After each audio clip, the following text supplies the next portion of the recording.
ओम नमो भगवते वासुदेवाय। ओम नमो भगवते वासुदेवाय। पवित्र ग्रंथ श्रीमद् भगवद गीता के तीसरे अध्याय का 20वां श्लोक।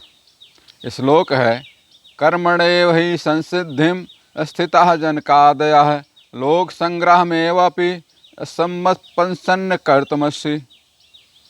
अर्थात जनक जैसे राजाओं ने न केवल नियत कर्मों को करने से ही सिद्धि प्राप्त की, अतः सामान्य जनों को शिक्षित करने की दृष्टि से तुम्हें कर्म करना चाहिए। ये तो हो गया इसका मित्रों अर्थ। अब इसकी व्याख्या देखिए।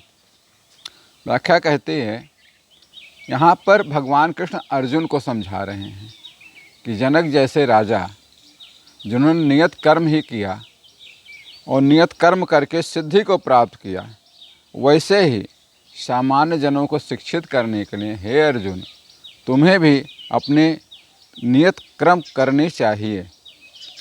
दोस्तों, होता क्या है, यह एक सिद्धांत है कि मनुष्य निष्काम कर्म से मुक्ति प्राप्त करता है।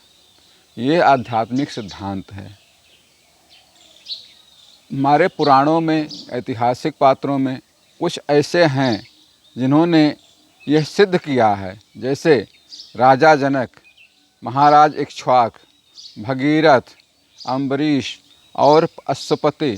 ये सभी सम्राट थे जिन्होंने निष्काम कर्म के सिद्धांत का पालन किया और सर्वोच्च आध्यात्मिक लक्ष्य को प्राप्त किया।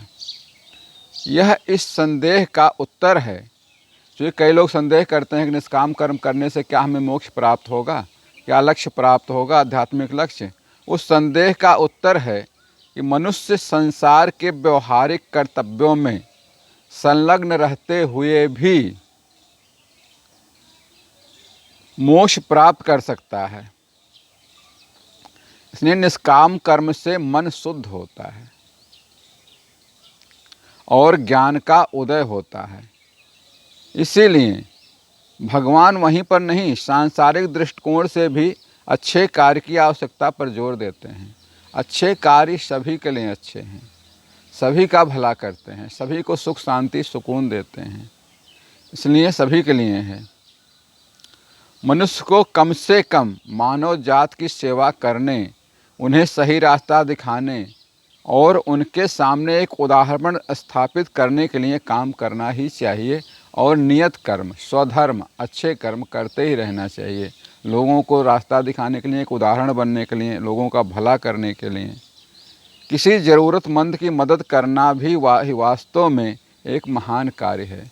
अगर कोई आवश्यकता है, किसी को ज़रूरतमंद है, गरीब है, बेसहारा है और आप उसकी कुछ मदद कर सकते हैं, तो आपको आत्मिक शांति मिलती है, सुकून मिलता है। वो करने का आप प्रयास करें। इसीलिए भगवान कृष्ण अर्जुन को न केवल आत्मशुद्ध के लिए बल्कि मानव जाति को कर्म का मार्ग दिखाने और अपने व्यक्तिगत उदाहरण से जनता की मदद करने के लिए काम करने की सलाह देते हैं। भगवान कृष्ण यहाँ पर अर्जुन को यही सलाह दे रहे हैं खास तौर से। और मित्रों, वो आज के आधुनिक समाज में भी उतना ही प्रासंगिक है, उतना ही लागू है। जो आप किसी ज़रूरतमंद की, गरीब की, मजबूर की मदद करते हैं, रक्षा करते हैं, कोशिश करते हैं हेल्प करने की, बहुत ही आनंद आपको मिलता है। गोस्वामी तुलसीदास जी ने लिखा है, परहित वश जिनके मन माही तिनका जग दुर्लभ कछु नाही। बस मित्रों, आज के लिए इतना ही। कल फिर इसके अगले श्लोक के लिए मिलेंगे। तब तक के लिए श्री कृष्ण शरणम मम। श्री कृष्ण शरणम मम।